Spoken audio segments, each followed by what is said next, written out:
As a Canadian, you're welcome. Our Canadian tax dollars helped fund the sizzling, steamy, heated Rivalry art project. I caught up on the entire series in one night, and as per usual with all external stimuli, I have an internal reckoning, understanding in myself. Last year, I started live vlogging Slutty Sundaes as a rough draft continuation of my 2017 series, Slutty Sundaes. In reviewing previous notes, communication to others, I realize I've been laying the groundwork in this direction for some time.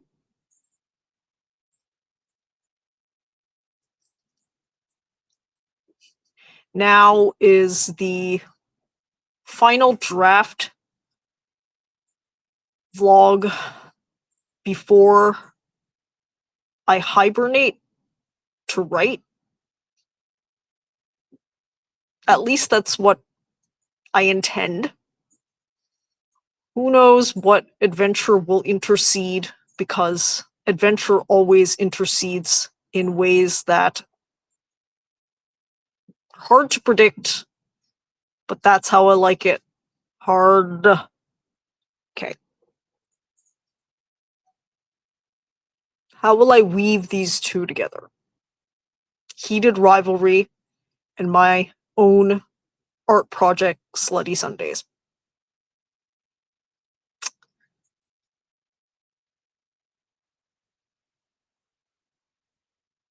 Heated Rivalry has been so incredibly popular because of,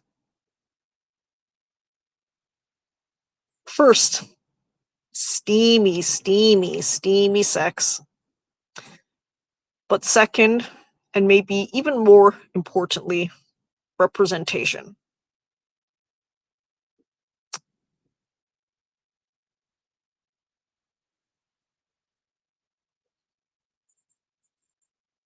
My social media presence as the Holy Virgin, my previous vlogs, and my entire art existence, the thread has been I'm charting my own path.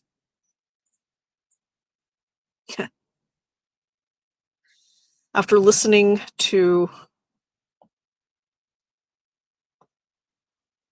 self-help podcaster and author Mark Manson's in-depth on ego, I realized I've been bootstrapping my path through various different philosophical streams, including David Hume's empiricism.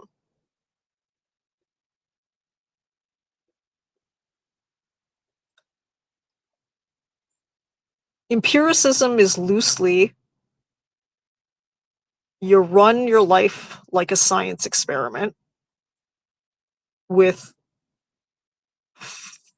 loose hypotheses reinforced or rejected through real-world data. Okay. Some of that real-world data is absorbing other people's art and having an internal conversation that might then turn external as I'm doing now.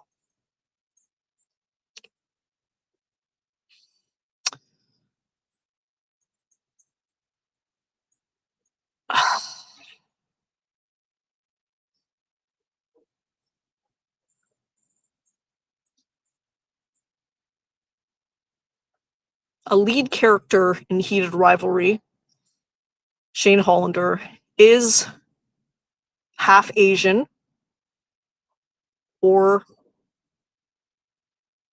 simply Asian?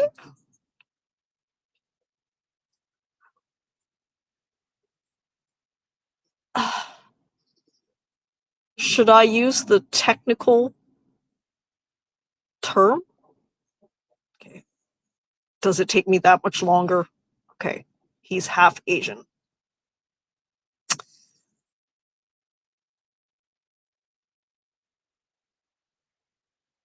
Asian representation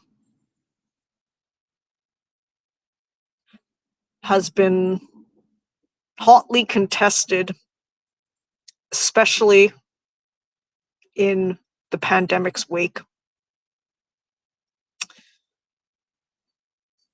But Asian discrimination and all various forms of racism started way before that. Way, way before.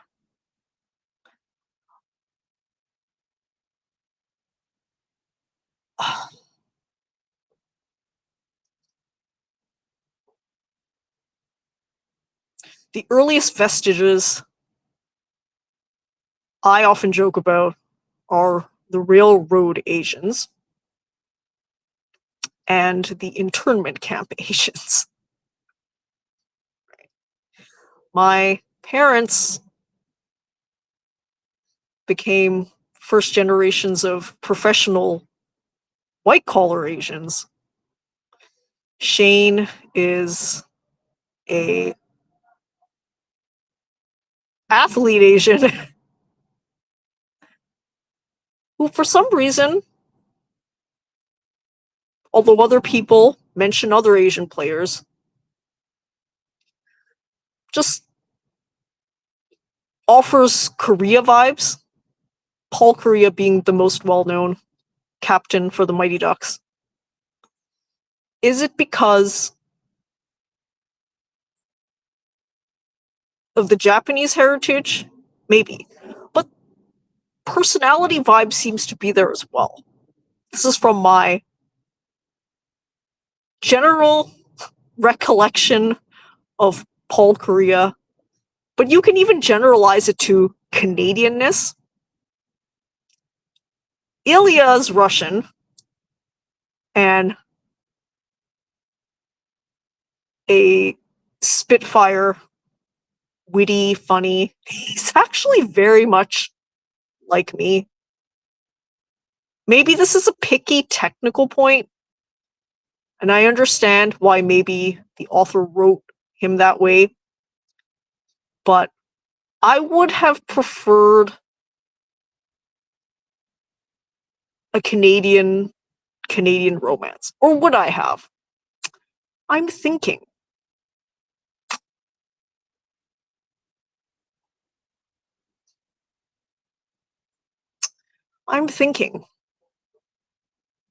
Not maybe Russian actually tracks.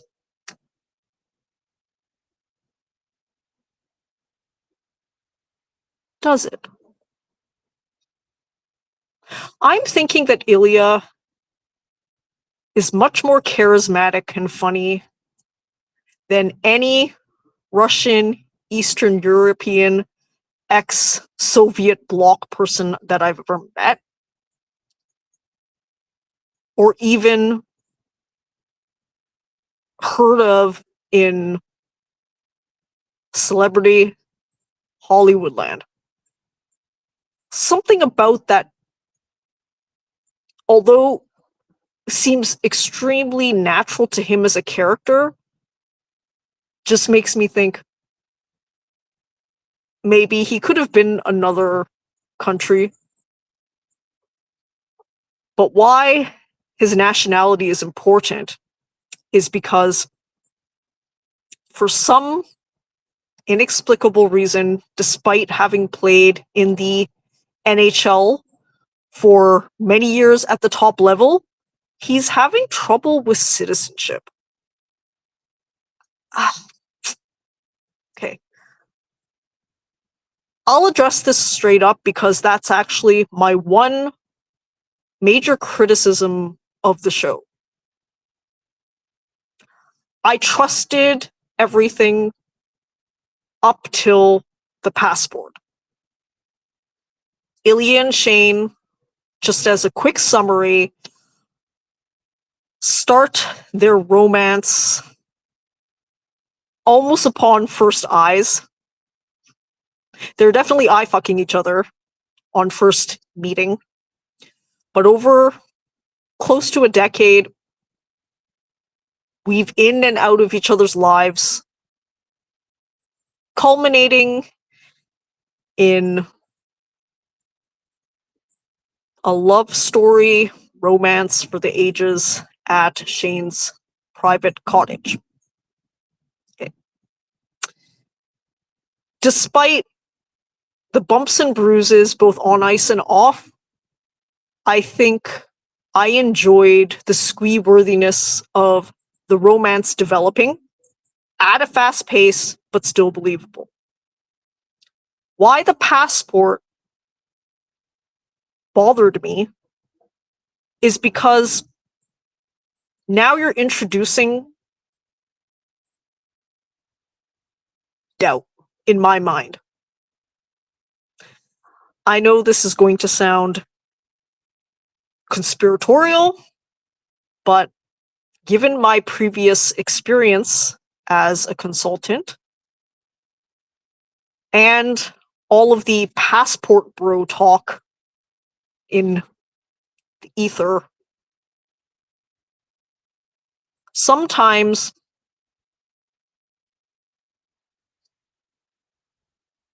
people are together for reasons other than what you would call genuine love. Okay. As much as Heated Rivalry is trying to frame Shane and Ilya's relationship as genuine love,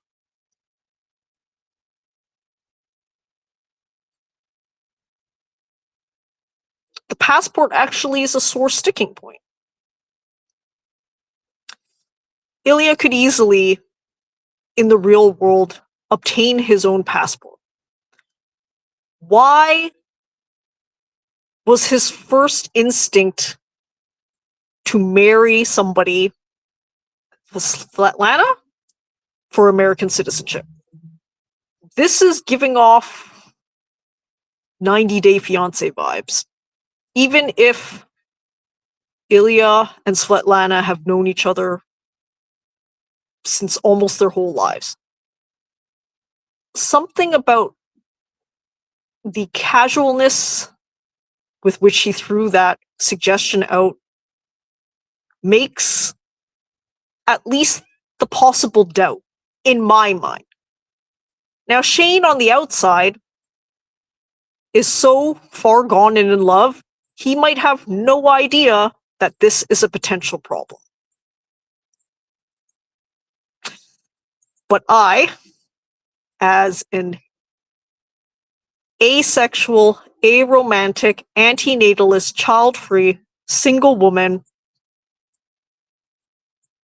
have the dispassionate objectivity to observe and offer advice.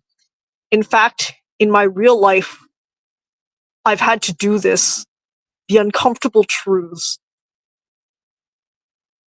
Okay. So an uncomfortable truth is that people use other people for many different reasons other than genuine love, if that even truly exists. The basis of romantic arrangements have been multifaceted, including as a framework for reproduction, boo, that I strongly boo, asset amalgamation, financial considerations, passport considerations in the modern world. The fact that people do consider these points is taboo but real.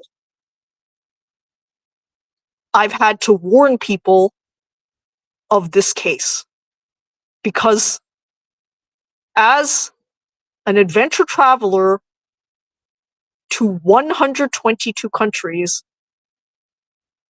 I've lived and observed my fair share of poverty, all the way ranking to lack of personal expression freedoms. Those of us in the West sometimes take for granted how exceptional and extraordinary our lives are compared to those in other countries. In fact, the realities in these countries are so dire that people will do whatever it takes to get out. This is where the whole passport bro phenomenon works.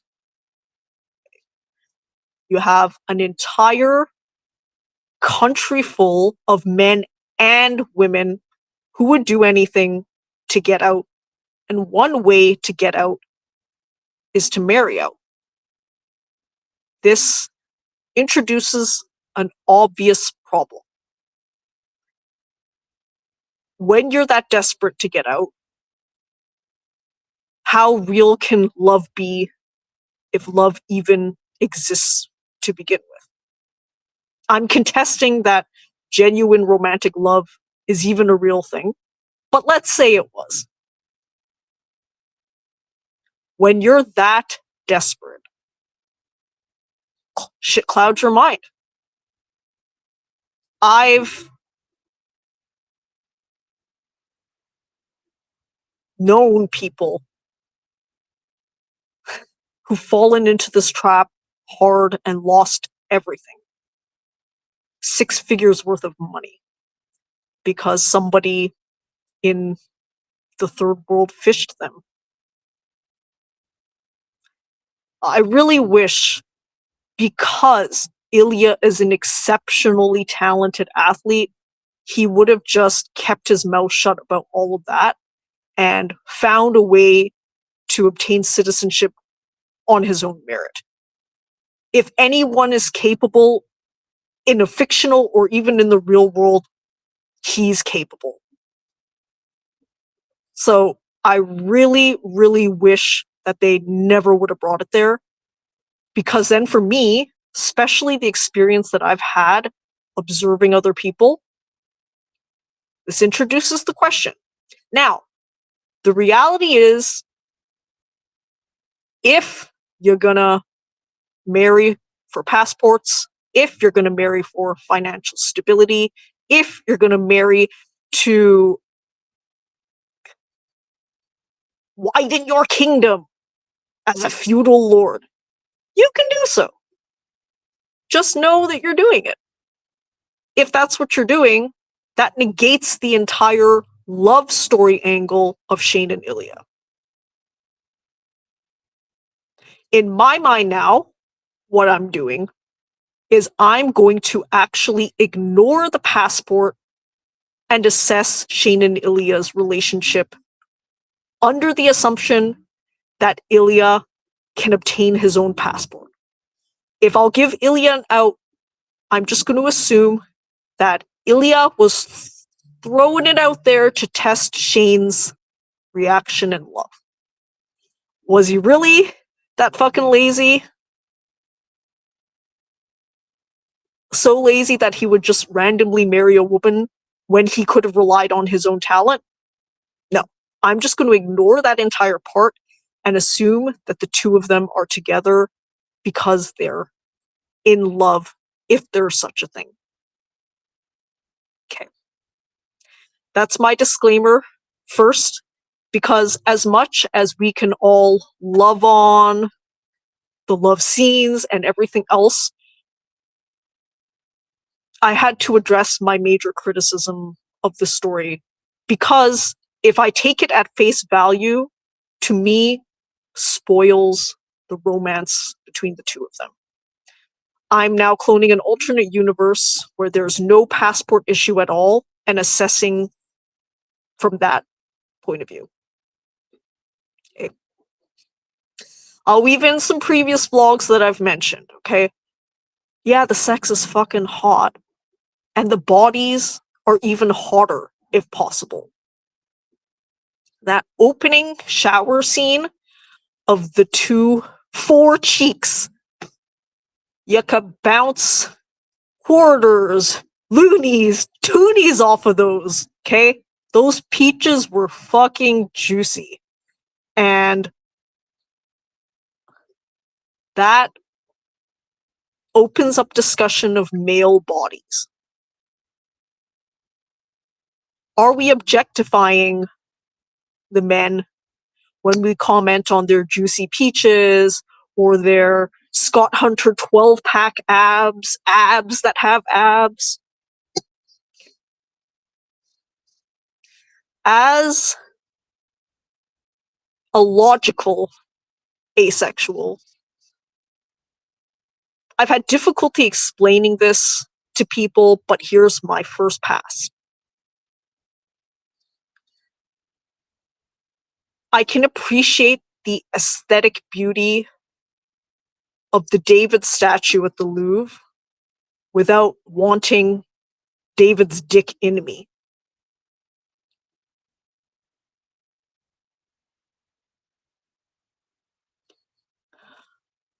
I, the Holy Virgin, have never participated in penetrative sex.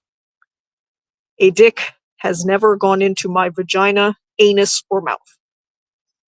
Why I'm always so technical is because some cultural or religious virgins who try their best to circumnavigate rules to follow some antiquated, archaic religion or cultural norms.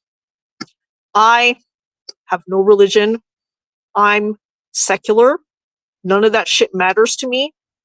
I've come at my virginity through pure risk-reward, time efficiency analysis. Okay.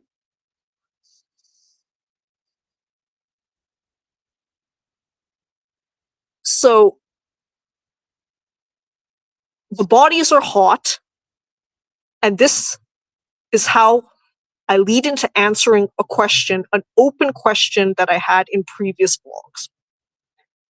As an asexual participating in kink for the first time in my 30s, I had to ask myself a question. Do I David Hume? As in, do I start with a base assumption that I like a certain kind of person, i.e., the four leads of heated rivalry type bodies and presentation, or do I start wiping everything away? I decided to start with zero template, wiping everything away, because that's what a fucking true scientist would do. I'm an electrical engineer by undergraduate training. And to me, I have the ability, the unique ability, to take everything that's considered an assumption or a norm by other people and doing whatever the fuck I want. Basically testing, starting from zero and building up if anything is going to build. Okay. There could have been a chance that I'm attracted to nobody too, right? So I wanted to give myself the widest possible swath of different people so that there would be some basis to my exploration. Starting at kink and fetish festivals, I had no limits except if people approached me for dick and hole sex. That was an automatic reject. Otherwise, I accepted kink requests from anyone and everyone, and the approaches were many because I performed on stage, even though it's the first time I've ever attended an event. That's my kind of character personality. To call me an exhibitionist would be an understatement. In that respect, I really do understand Ilya's skating right on the line. He gets off on potentially being caught. Or, if it ever happens in a future episode, he'd probably get off on being caught too. Okay. So,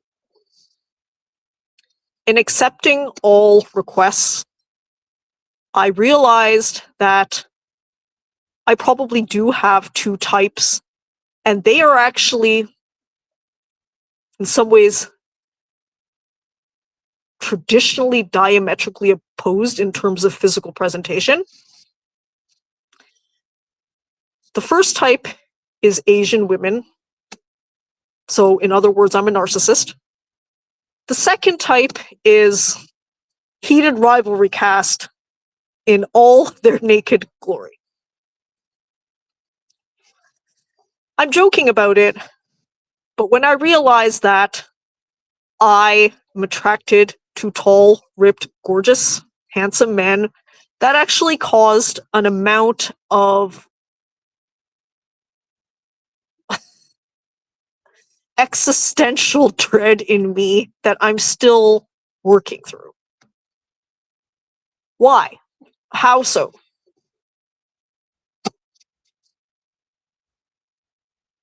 That caused me to wonder, am I also a basic bitch? In my previous vlogs and discourse and knowing me, I often throw out an Ilya style, you're boring, to people. Okay? You are. You're boring. Okay? You're boring because I'm so cool, I'm so adventurous. I've adventure traveled to 122 countries, all 7 continents. I've experienced wild animals in their harsh environments, from Amazon jungle to African savanna, from Galapagos marine iguanas to Mauritian sperm whales. I've done it all. I've really done it all. Extreme sported to the max, including breaking wingsuiting world records, tandem with wingsuiting world champion Vincent de Cole. I drifted with world champions in Dubai. I'm a licensed scuba diver, having completed my 75th scuba dive last scuba season. Even on off days, I'm stretching my mind, vlogging, talking, absorbing other people's arts, putting pieces together, running David Hume style experiments. Nothing about me is boring or basic. So imagine my surprise when I ended up with the most primitive, basic bitch take in terms of what I find physically attractive. Ever since I've discovered this basic bitch part of me, I actually delved into the literature about why do we even find these kinds of men attractive as opposed to any other men. Can I come to this with science? can I come to the same conclusion with an amount of integrity? Okay. This is a tall order, but I'm up to the challenge, and I've been up to the challenge. Historically, why we find these body types attractive is because they are good signals to health, especially reproductive health. As much as I poo-poo it, I'll describe biology from famous, renowned biologist Richard Dawkins' words. You, me, humans are a throwaway survival machine for the genes which we contain. Ah, that so beautifully summarizes what has brought us to this stage, this current state, this current moment. After hearing that, and knowing myself from age 12, I knew that ain't my reality. That might be a biological reality that was then reinforced through religion and culture. But I was born about as detached from all of that as a functional human could be. So that's where I question and ask and wonder, even if, let's say, these heated rivalry men, although being gay, have the external markers of a healthy gene pool, a successful gene pool, a gene pool that a woman would want to reproduce with if she were so inclined to. In a modern context, as a thinking, conscious woman, can I bootstrap out of that? Or if I insist on being attracted to that, can it serve a function? That's the premise, that's the question that I've been asking myself this entire time. Because for me, I come at it with a completely different angle, different point of view. As a logical asexual, I've never fallen under some sort of illusion that dick in holes is an automatically worthwhile activity. To me, I've been through it, but I'll summarize it again. Dick in holes, my holes at least, just such high risk versus low reward. Okay. I can speak to that as a woman, but I'll admit the statistics on gay and lesbian sex are different. The risk reward analysis for gay people and lesbian people might actually be different. So when I'm speaking about my risk analysis, my time efficiency analysis, this is from the point of view of me exploring hetero. Okay. So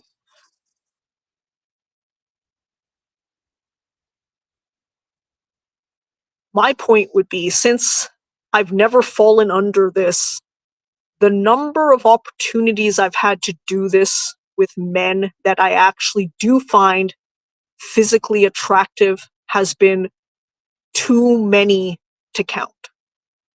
Too many in a sense that I've been tested. And I think, although it could in theory happen, I've yet to figure out the context in which it would.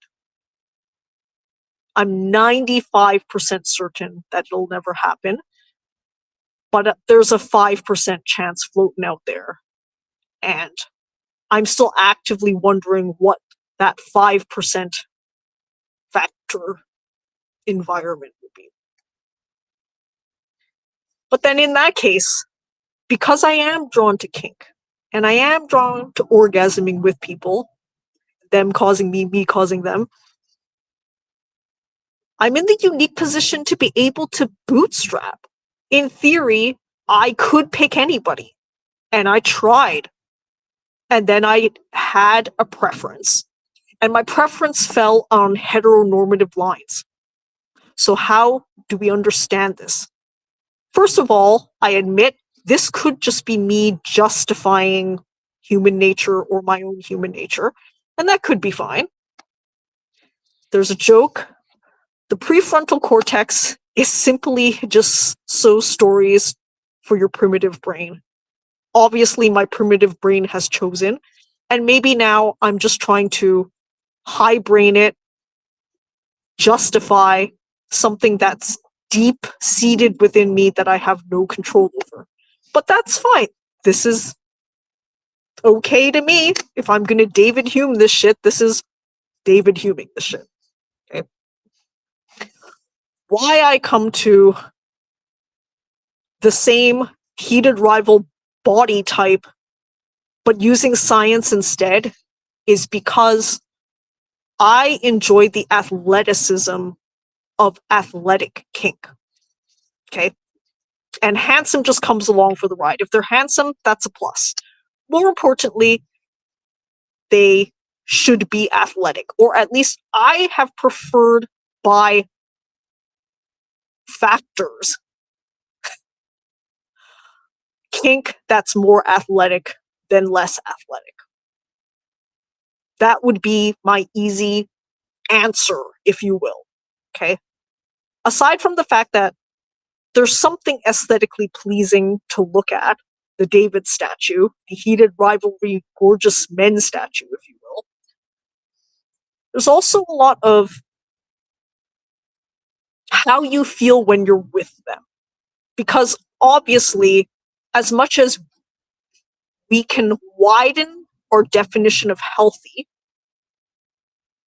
certain body types are healthier than others. To me, there's no controversy in saying such. Okay? Of course, sometimes even petite people could have medical problems, which is why you also stack testing to confirm indeed internal and external are matching, right? You're healthy presenting outwards and you're also healthy inwards as evidenced by lab testing, doctor's appointments, blah, blah, blah, right? Okay. But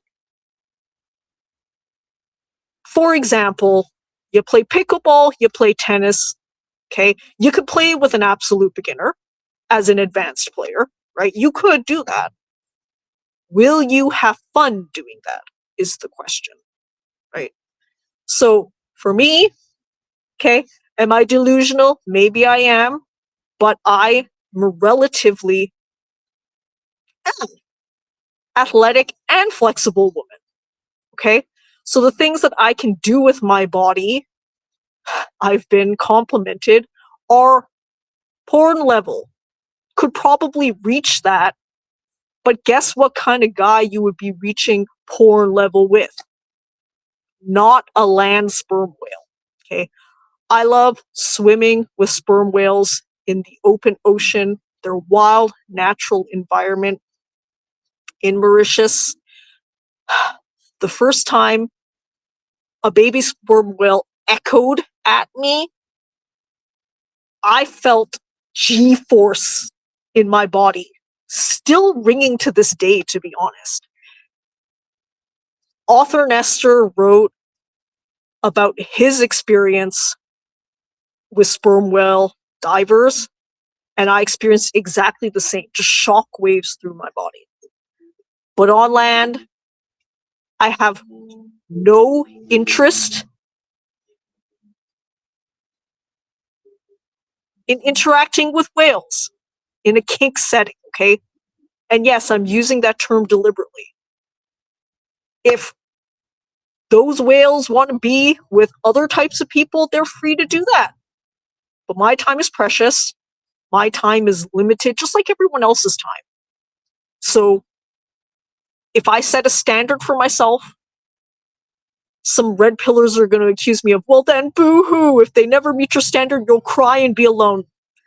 Don't threaten me with a good time. You know how fucking good my life is? I'd love for that to be the case too. Kink is but a side quest for me. Interacting with men that way is but a side quest for me. Never has it been my main aim or purpose. In fact, I'm actually surprised at how good I've been at the side quest, but that was never my intention in life. I'm playing a knowledge game. I've been playing a knowledge game since I was a kid. I studied electrical engineering, meaning in some ways I mastered what's happening here. Oh, jeez. What is going on? Okay. There. Heard some echo crossfade. Okay. I compete on knowledge. Other women have some sort of intrasexual competition amongst each other for the best male mates. They aim for the top 20%, and that top 20% is, who knows, 6'6", what is it, 6 feet tall, 6-inch dick, 6-pack abs, 6-figure, whatever. They can do whatever they want, okay? I am competing in the knowledge game primarily, and I've been since I was a kid, okay? Physics, chem, math, electrical engineering, accounting, guitar, martial arts, dance, vlog, whatever, art, comedy. I am competing in knowledge and art for myself, vis-a-vis myself. So I'm playing a completely different game, okay? If I completely failed at the kink or the other games that people are playing, I'm fine with that. It's just a side quest.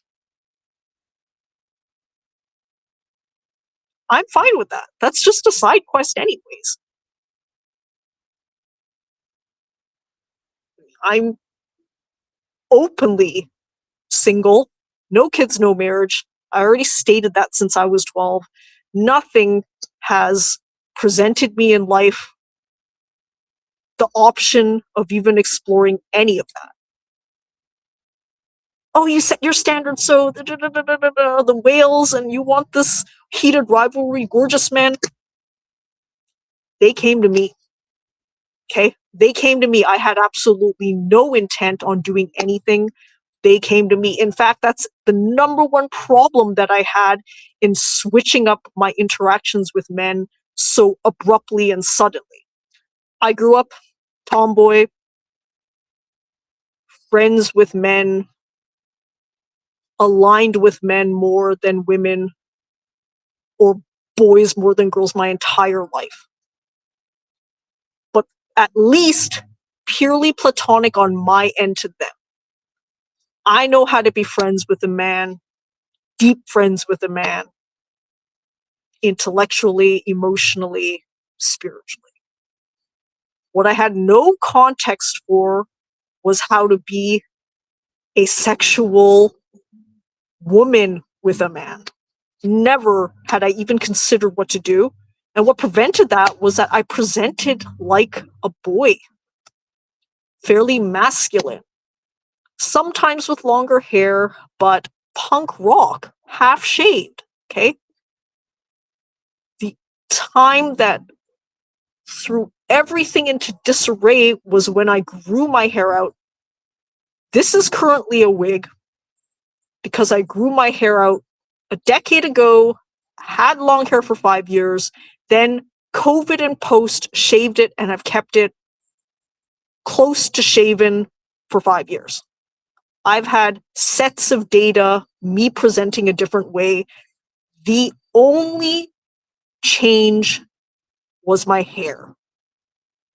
The only change was my hair the entire time. Okay. So shaved head versus long hair is the difference between overwhelmingly approached by men and barely. I shaved it to be in the barely approached or no approached category. Okay. But to review the data, something surprising happened when I shaved my head COVID and post-COVID. I thought, okay, I have no idea what the new template is going to be, but surprisingly, gorgeous men still interact with me in the same abundance as before. The only difference is they never make a sexual advance. Otherwise, the conversation, connection has been just as deep, philosophical, emotional, intellectual as before. That surprised me in some ways. Did it? I mean, I guess it was that had always happened. Then I grew my hair out and they added the sexual advances. Then I went back to baseline and they took away the sexual advances. Okay, so maybe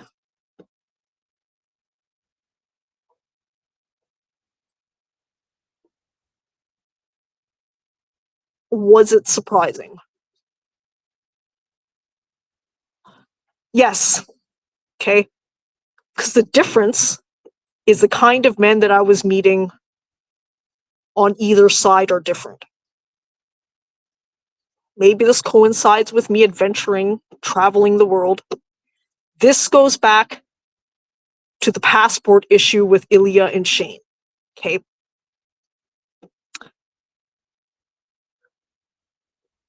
People will use whatever factors to get what they want, including the fact that they're attractive. One way that people have been absolutely blindsided, women especially, is because they never envisioned a situation where they would travel abroad and their passport would be desirable to gorgeous men in third world countries. So men have historically been seen as anchors for upward mobility, including wealth. This is hypergamy, quote unquote, but it's true to a certain extent. And then women got completely blindsided when they realized that this is actually a human characteristic. This is why I contest the red pillars and manosphere. Before, hypergamy existed because women had no opportunities. Now, with changing dynamics in the world, women who have opportunities or women who have things that are appealing will also attract men that lack that but bring something else to the table. Imagine how difficult it would be. This example happened to me in real life. I had a friend, whale of a woman, who landed herself a gorgeous third world man. He stole 6 figures worth of money by the time he immigrated to a Western country, then divorced her. When Andrew Tate and these other fuckfaces comment that women are hypergamous, they were hypergamous because patriarchy dictated that they had no opportunities to amalgamate assets on their own. When you switch the dynamic, trust me, men have their hypergamy as well, including third world men who are gorgeous as fuck, using their gorgeousness to hypergamy Western women, who many of them are whales. There are others that are different kinds of Western women, and doesn't mean every time there's a gorgeous man and a whale that some sort of passport bro dynamics, reverse passport bro is going on. No. I'm just relaying the fact that these things can and do happen, which is why you have to be honest with yourself about the quote unquote sexual marketplace, if you will. People hate to use game theory and economics in the romance sexual sense because they have this childish point of view that is only about love. It's about wub. Okay. We're going back to what I contested about heated rivalry. Actually, the more I think about it, the more I'm talking, the more I think that heated rivalry, while fun, while important for representation, is still relatively childish.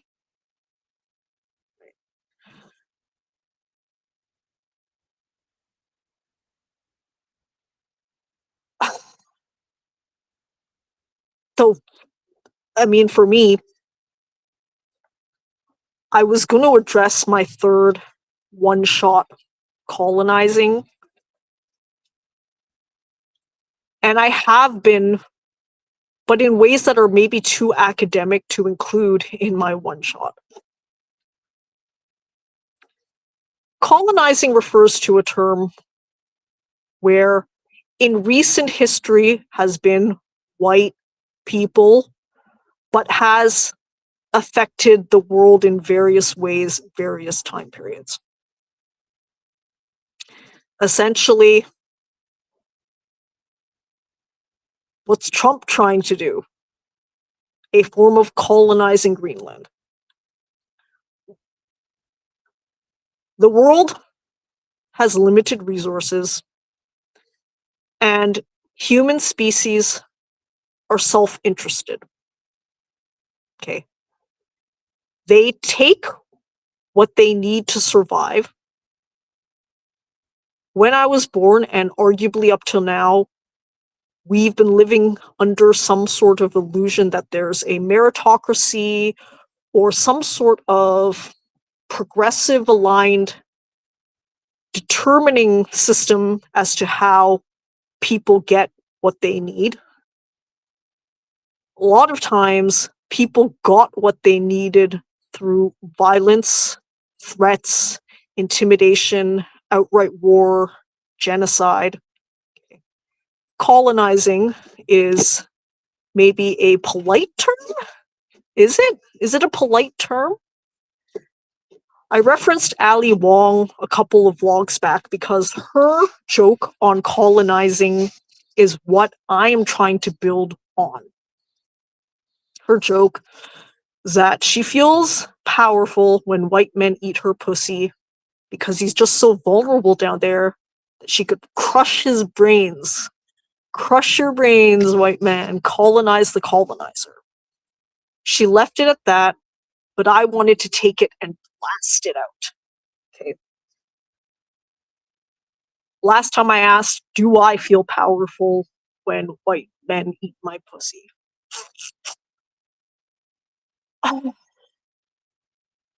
I have no clue whether it's power that I feel.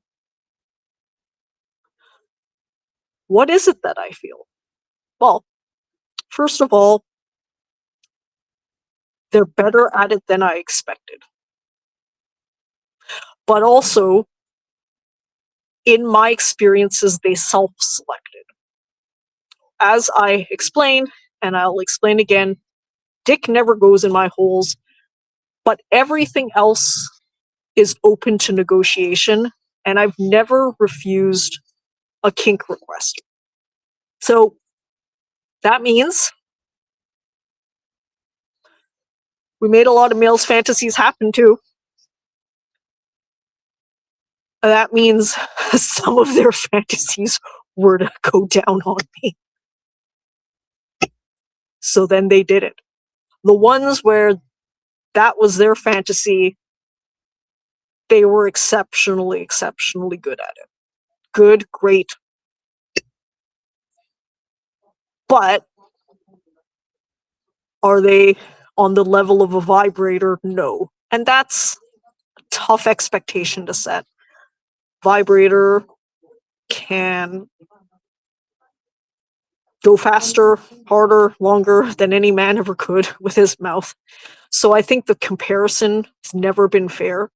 But that also means that if you were to talk about just strict physical sensation, my opinion, being with a man in any capacity would never beat a vibrator, ever. So then the question becomes, what exactly are men offering if we've already solved the vibrator problem? Other women would argue that men's love is worth it. I think that's absolute bullshit. I've never met anybody who I thought love was worth it, whatever that means.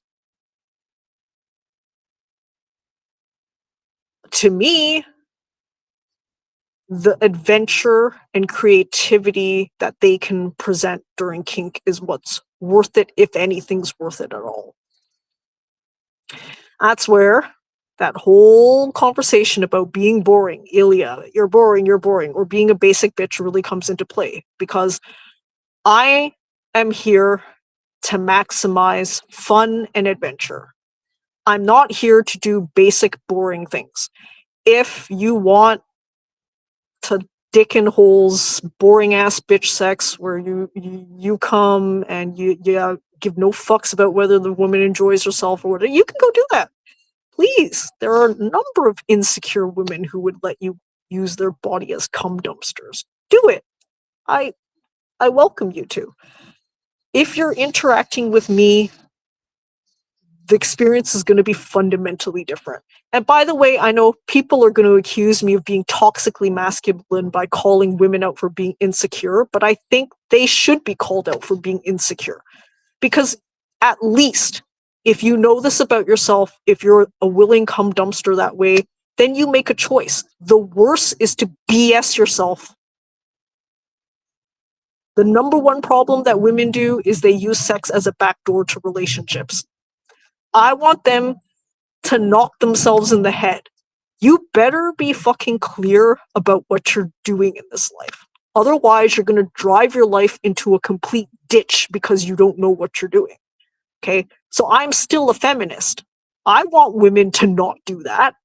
But if they insist that they are going to do that because a gorgeous, heated rivalry-like man coming in them gives them some sense of power or love or whatever it is, then do it.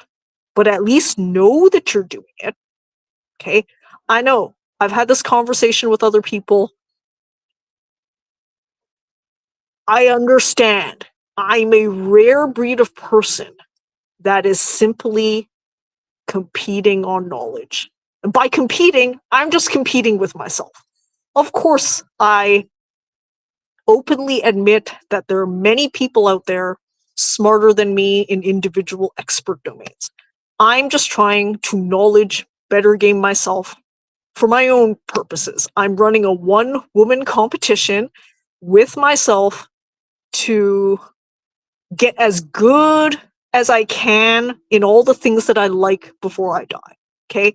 Become the best adventurer, become the best animal trekker, become the best extreme sports overall athlete, specializing in scuba diving, become the best dancer, become the best vlogger, become the best whatever that I can be. It's got nothing to do with competing with other people. It's like, oh, am I trying to make my Slutty Sundaes series like the cult success or now worldwide phenomenon success of heated rivalry. No. All I'm doing is doing what I want and then moving on. Being as good as I can in the time constraint of life, knowing that we're all going to die. I'm just trying to maximize my fun in all of these realms. And Kink has been a side quest game, but never the main game. So none of the games are the main game. I never went all in on dancing or all in on vlogging or all in on kinking. And that's why if and when one of these projects fails, quote unquote, you have something else to defer to. There's no one situation that determines your entire self-worth. If anything, you have so many different leveraged definitions that one can flame out and you'd be fine. For example, I've openly talked about how I invest more time to look unattractive, shaving my head, wearing no makeup, than I've ever cared about doing that. Okay. So if people are like, well, oh, you talk about how you like your gorgeous men, you yourself, clavicular would rate you a 5. Clavicular can rate me a 5. Yeah, clavicular is this looks maxing psycho who on surface sounds smart and probably is, but just has wild takes about human looks and beauty, including being extremely hard on himself. To be fair to him, he also roasts himself as much as he roasts OnlyFans girls, so at least he's consistent in that way. But who cares if I'm a 5?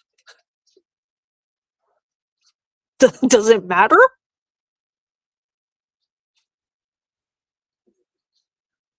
Even if I were a 5 in Clavicular's looks matrix, I'm a 10 in 10 other domains, so who cares?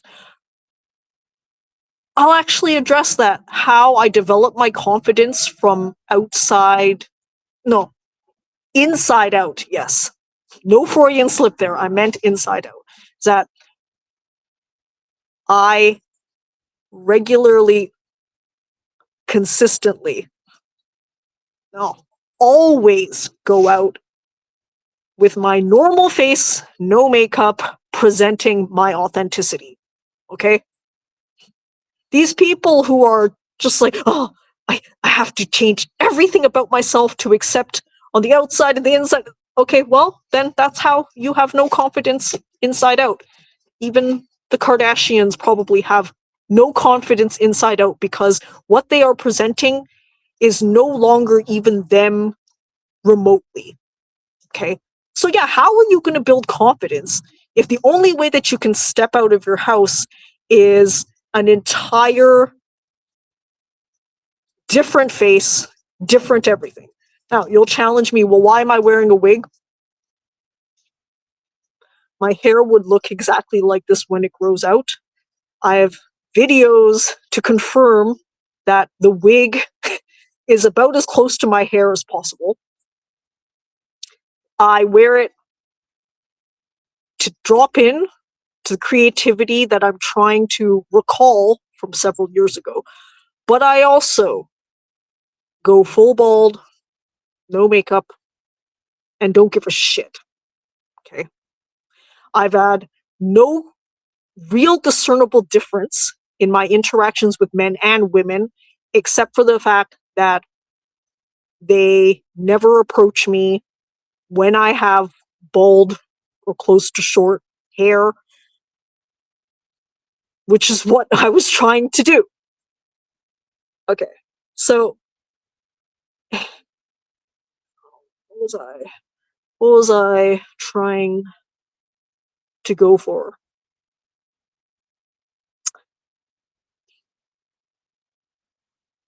Building on Ali Wong's colonizing joke, it's going to be difficult for me because I'm caught on all ends as to what direction I want to go to. Do I want to go hardcore white supremacist neo-Nazi? Okay, let's go there. Okay. So I mentioned before that a lot of my kink came from converted couch surfing hosts. Couch surfing is a loose organization of people that offer their homes to strangers as a cultural exchange. No sex for couches, no money for couches, but sometimes people have sex with each other because they're feeling mutually attracted. I couch surfed with the intent to couch surf at first. In fact, my profile and my communications with men, I was explicitly clear that I couch surf to couch surf. No sex for couches.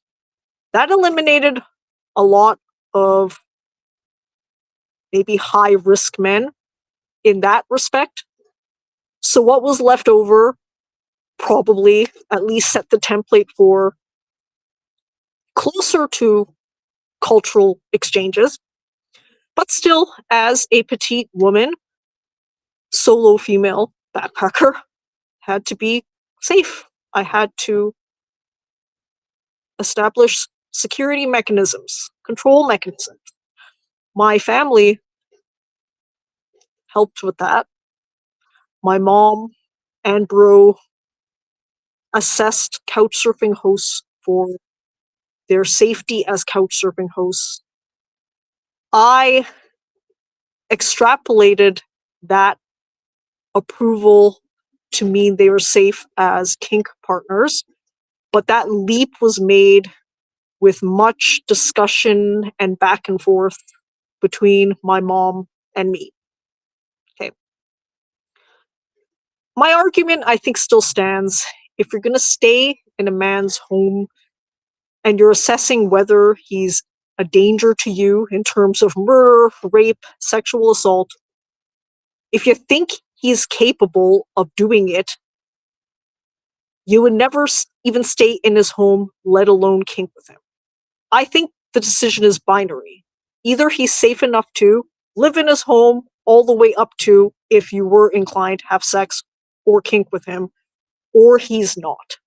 There's no such man, I think, where he's safe enough that you'd be in his home, but never safe enough to do all those things. I think once you're in his home, you're already susceptible. So you should be able to either stay all the way up to sex. Okay. Now, what you choose to do within this spectrum depends on how you feel, what you want, what you mutually want. But I argue the decision is binary. Either they work as couch surfing hosts and more, or they don't at all. My mom, for some reason, thought differently, or maybe was just being a mom. She was already against couch surfing, but supportive enough to help me, given that I wanted the experience. So then this is where, again, no choice on my part. People chose me, I never chose them. On couch surfing, I actually posted relatively bad pictures of myself to deter men who simply wanted sex. Okay. I mentioned before that I have done some nude fetish modeling, some one, but lot of 3,000 photo shoot in nature. Me with my natural long hair, no makeup, in nature.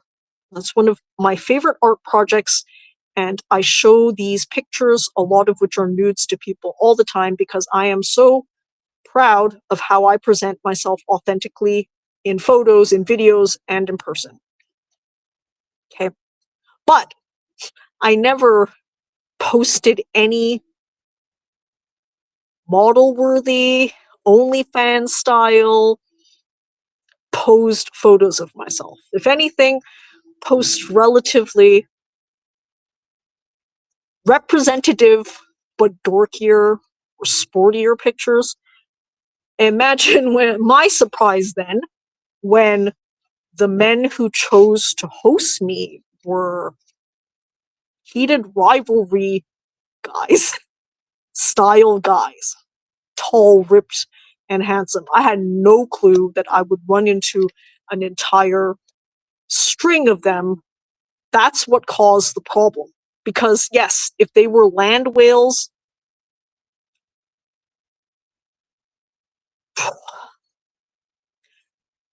would I have accepted? Okay. I was still continuing my say yes to everything approach. I was still in data gathering, but that's where the data just skewed heavily in my direction. I had a couple pools of data. First pool, kink fetish event, where I accepted all requests and then noticed that I had a preference. Couch surfing and other backpacking, where I was now alone, meeting these people, and I was still in say yes to everything, but then 80% of the men who approached me were men that I would have said yes to anyways. Okay. So then we fast forward to now, where there's no to everybody.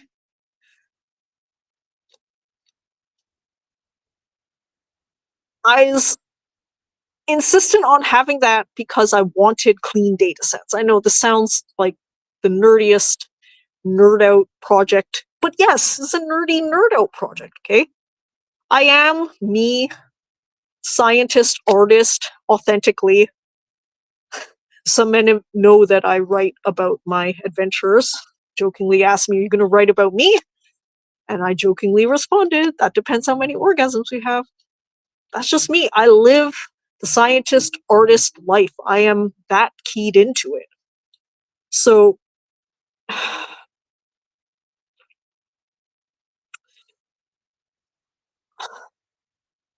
my mom also went through almost like a manosphere red pill question and answer loop, which basically questioned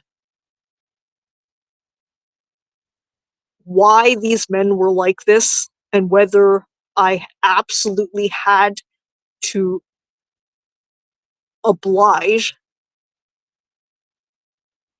I mean, the data just happened this way. I have no idea why it happened that way, but it did. So, if I was already in say yes to anything mode, the fact that most of them were men I would say yes to anyway just seems like extreme alignment. My mom hyper focused though on body types and body styles.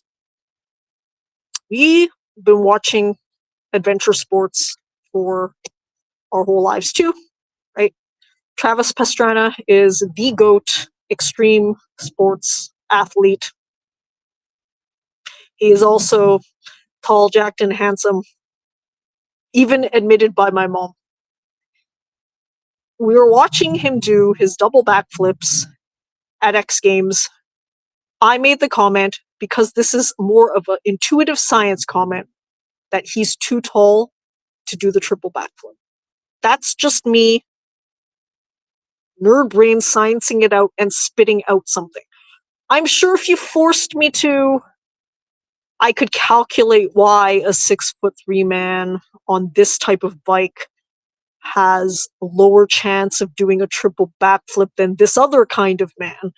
But a lot of the intuitive science just comes out, I spit it out, and I never have the time to actually sit down and manually calculate. But be sure that every extreme sports athlete who's doing this type of thing has an entire team of scientists behind them, informing them, helping them on technique, on skill, and on the feasibility of what they're trying to do. Okay? So there's a lot that goes on. Yes, daredevilness might present and look like crazy daredevilness, but there's a lot of work, evidence-based scientific work that goes on behind the scenes to ensure that these stunts, these sport athletic achievements are doable safely. Because otherwise, then Travis would have been dead a long time ago if he never considered the real world outcomes of what he was doing. She's always remembered that, and her question to me was, are these guys Travis Pastrana? Are they too tall, too jacked to do what you want them to do? I mean, my point would be, and I agree with my brother, whose point was, I really think when they're an athletic man, which is what you want because you like athletic kink, the height and weight and BMI and this six-packness is largely irrelevant. He suggested you just use a template of assuming the most comically gargantuan man so that you never slip mentally. Okay, what this means is that instead of trying to calculate, okay, maybe you can be more relaxed if he's only 5'7" versus 6'7" or whatever. Just think of every man like an Anthony Joshua, 6'7", ripped, meaning he has every possible physical advantage over you. If that's the case, how do you act? Because I know this of myself as being a solo female backpacker. I have been delusional about how much I could defend myself if a man, athletic or otherwise, were to actually use his force against me.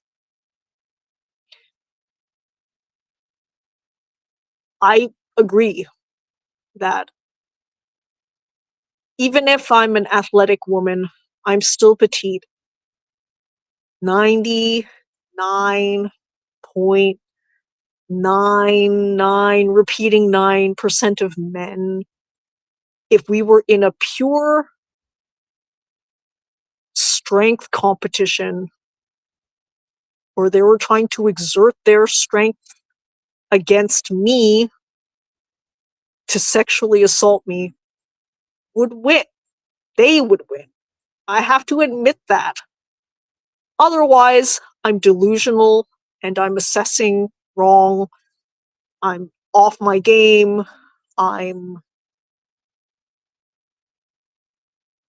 chemically deluded the way that I accuse people who are sexual and romantic of being. I have to admit to myself what kind of person I am. Okay? So in admitting to yourself, the template is right. Just assume every single man is 6'7", ripped. Then there's no question in your mind about whether you could escape a physical altercation. Then the question becomes, should you be doing this at all? Are you assessing them psychologically correctly? Are you doing that? Because otherwise, whatever situation you're in, self-defense does nothing. I mean, I've also argued self-defense does nothing even between men versus men. If one man comes with knife to a fist fight or guns to a knife fight, you'd rather assess whether the men are the type of men you can be around versus trying to think, well, on this one off, if a man was 5'2" like you could, okay, forget it. So that's why we had to be on point with assessing the character. And this is more art than science. Okay. Some, though, made themselves extremely obvious, which caused me to pause kink for a while. That was my encounter with a neo-Nazi. All right. Calling back to however long ago that I mentioned it, that's where it happened. Okay. The neo-Nazi was obvious. He had tattoos. Within the first statement or two message, he was spouting off about Alex Jones and this, that, or the other. Oh, I caught on to it. My mom caught on to it. So of all the people that I've ever encountered on the road, he's the only person my mom deleted, canceled, exited out, and I also knew that within the first two messages of speaking with him. Problem was, my mom knows me so well. I'm so into the knowledge game that even if couch surfing with him was out, kinking with him was out, I actually debated meeting him and just talking to him. Because I'm curious. What makes one a neo-Nazi? Why? Why?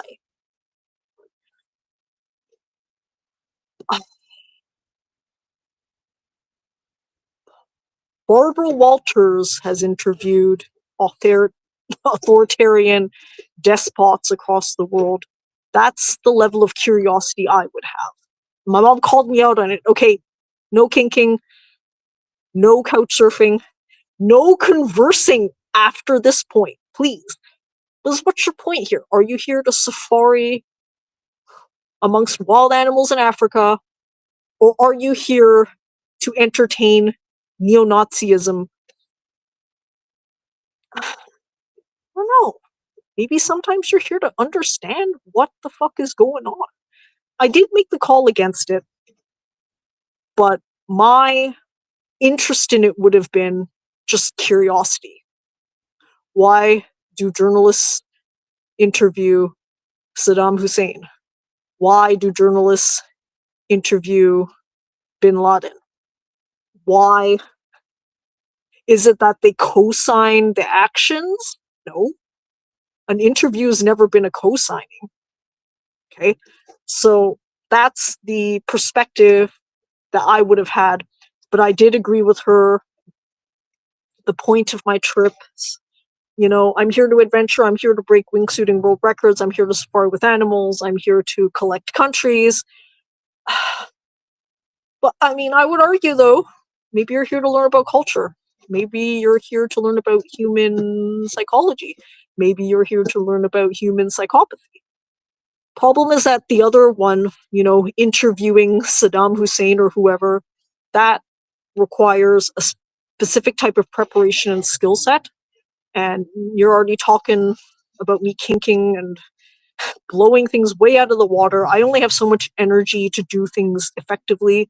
And we called it at the neo-Nazi. And we also called kink for a long time. It's like, okay, are we good with this? We've encountered the neo-Nazi now. Do we need to go any further? Okay, point taken. Point taken. Maybe that's the end of the road, and that was the end of the road for a long time.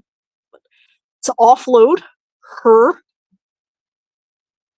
stress, anxiety over me potentially encountering a neo-Nazi, when we axed the situation, when we clearly were no to any further communication with him, she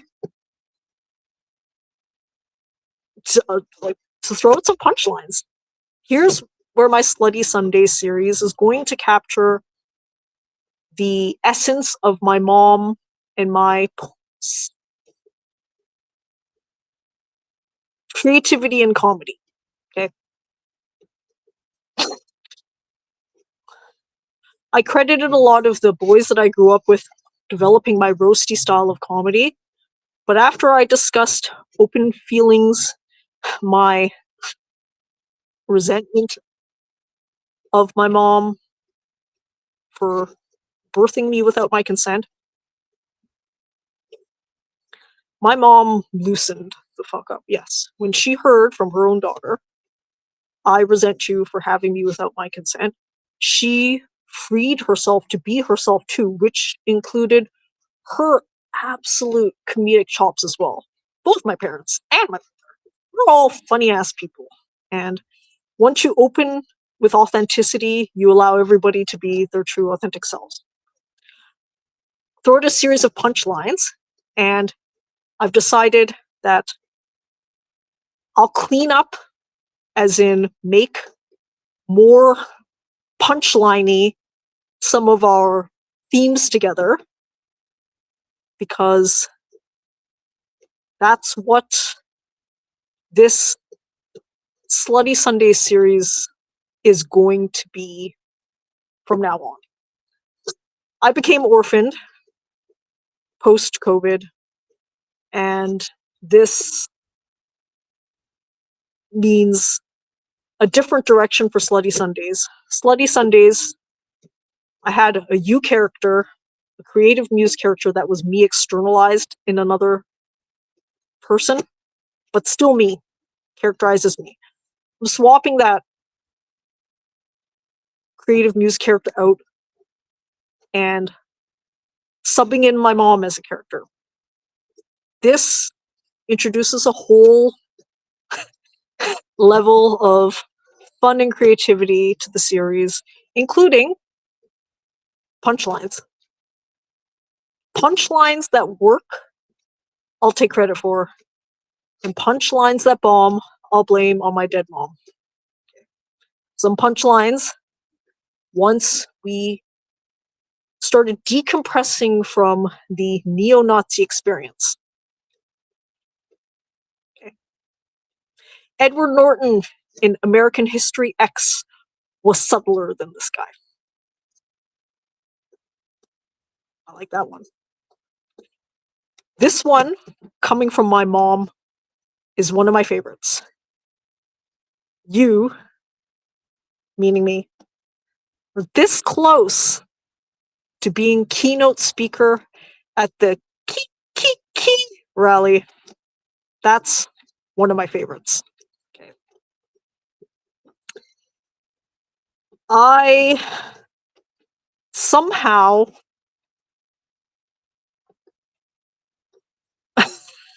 integrate this all in to a formal one-shot of colonizing, because colonizing as a one-shot should include difficult themes.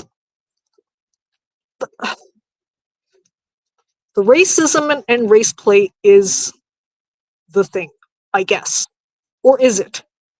I've had a competing duel in my head about how much this becomes a sociological commentary and how much I can keep it just fun and light. That's why Ali Wong stopped at colonizing the colonizer. Because I think you go any more and maybe you make it too much of a sociological commentary. So, I mean, then what do I do? Do I maybe double back on my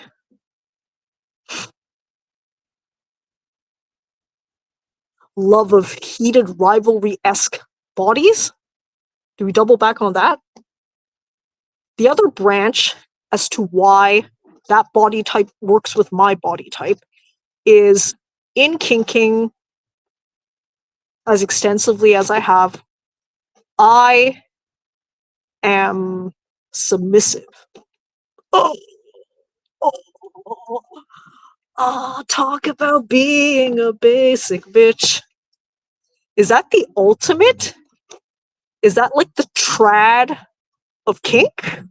To be a submissive, petite Asian woman. Oh my god. Okay. Ali Wong also addressed this. Okay. When you a badass bitch, when you're a boss bitch, when you bossed your way around 122 countries, when you bossed your way into natural environments amongst wild animals. The last thing you want to do is boss your way into the bedroom. Okay. Is that why? I'm actually a switch submissive, meaning I can switch to be dominant in circumstances where I'm asked, where the man's tired mid-scene, but I would prefer to sub. Okay. How far down the rabbit hole do we go? How much do we analyze ourselves and wonder what's first principles? At what point do you just admit you enjoy something? At what point do you come to first principles? Okay. For example, my first principle would be I'm logical and practical. I'm mathematical. Do I question why?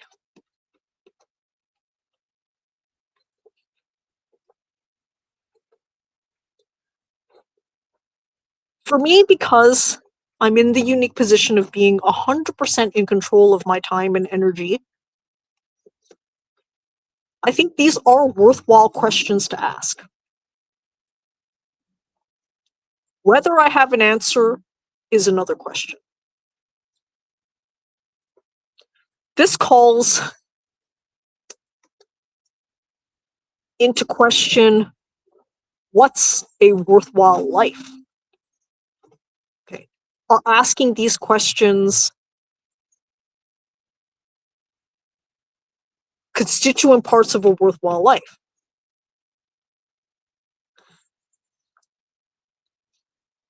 Sam Harris, neuroscientist, and Jordan Peterson, psychologist, intellectual dark web darlings, summarized it as such. Jordan Peterson accuses Sam of intellectual snobbery, essentially. Okay, Sam, you're suggesting that we can build a moral value system ground up. That's easy to do with your 150 IQ. What about all the other people, the 80 IQs? Do we need some pre-templates for them? Otherwise, who the fuck has time to build their own value system from ground up? To essentially ask question after question about why down the hole. Okay. I've thought about that often. Because in some ways I agree that most 90+% of people have no capacity to do such a thing. Building a value system from the ground up has been the project of my lifetime. That's what all the knowledge seeking is about asking why, asking why, asking why, asking why. Maybe after asking why, some of the progressive ideals make sense from an evidentiary standpoint as opposed to just an intuitive standpoint, right? What if, when I trace everything all the way down, I'm still just a biological, cultural construct? What if, for all of my self-determining, adventuring, exposure to east, west, north, south, animals, sports, countries, I'm still just biological, cultural construct? What if all of my You're so boring and basic, Ilya style chirps apply to me too. Oh, then I guess they do. I still wonder if they're there, right?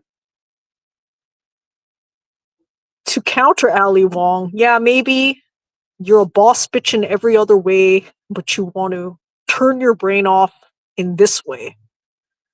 Be submissive in the bedroom. My argument would be I think you can still boss bitch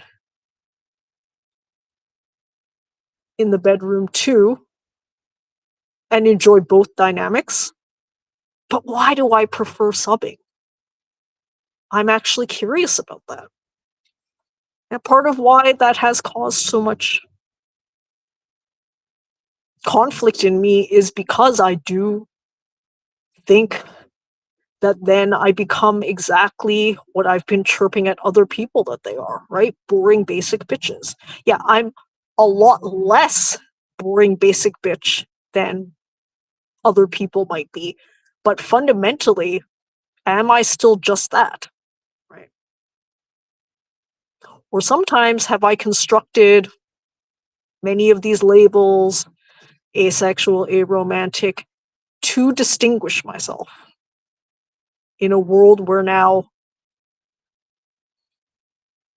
hetero is cringe? To delve into that, I've been doing what I've been doing a lot longer before anything became popular. I'm actually in my 40s. I know that surprises people. Many people think if they were just to look based on appearance, I could be in my 20s or 30s.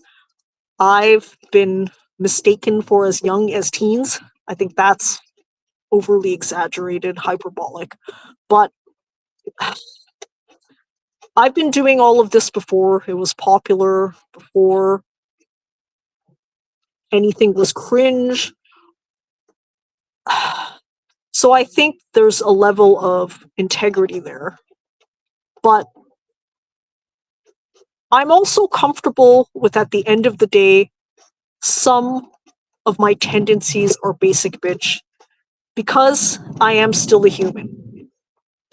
As much as I want to have transcended human animalness in all of its primitive ridiculousness, maybe at the end of the day, I'm still an animal. I accuse others of denying their animal selves, but I'm included in that category as well. I tend to think I've ascended beyond all of these basic bitch primitive instincts. And I think I've done as much as a human probably could. But at the fundamentals, maybe first principles, there's something alluring about being submissive. Am I submissive to women too? With women, it's much more balanced, and I prefer the balance. But with men, I prefer subbing 75% to doming 25%. Does this even have to be more than that a preference? I have no clue whether it has to be. That's a good question to ask myself and reflect upon more. Yeah. I think, yes, coming back, tying it all back, I probably must admit that I am but an animal. That also comes with its freedoms, right? I'm just a stupid fucking animal. You're just a stupid fucking dumb animal. That's where some of the self-confidence comes from, because if we're all just stupid fucking dumb animals anyways, who the fuck are you? Right? That's a Conor McGregor fighter line. But it's true. Like, who the fuck are you? Gorgeous, heated rivalry man. Give a fuck what you think either. If we're all dumb anyways, I might as well lean into my form of dumbness, which has at least been curious. Here's where I'm anti-Asian. I'm gold star for effort, A for effort, even if the end of the day I come to the conclusion that I also have my basic bitch tendencies, that I'm also just an animal as well. Gold star for effort. Despite my many career shifts, from engineer to accountant to consultant to writer to now fun, fancy-free, with no responsibilities, I wanted to obtain a PhD in sex studies, probably psychology or sexology, something like that. Neuroscience of sex. In some ways, this has been funner, where I just throw out hypotheses in an N of one experiment that is myself, David Hubing it, because then there's no sense of rigor. There's no sense that I actually have to defend or prove myself to a committee of academics. I'm free to wear hats, throw them away, have hypotheses, throw them away, lead down this direction, lead down that direction. And I agree with Jordan Peterson that very few people have the capacity, the time, the energy, the willingness, the curiosity to do this with themselves. But that's been the greatest love story of my life. Nothing has even come close to competing with this knowledge gathering and fun sciencing of my life. That's why I come back to the kink, the interacting with men and women in a pseudo-sexual romantic way is but a side quest for me. Very little, although I admit maybe some, of my self-worth comes in how well I play that game.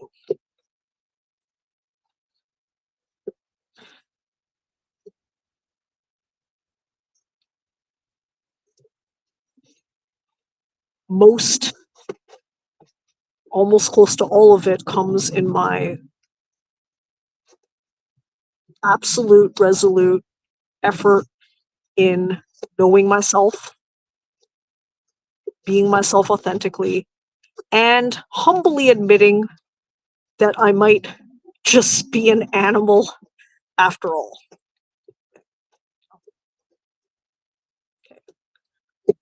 This is my longest Slutty Sundaes vlog yet. I think I've laid down everything that I'm willing to lay down as a rough draft. In any case, too, I must preserve my voice, I think. That's the end of Slutty Sundaes for the foreseeable future.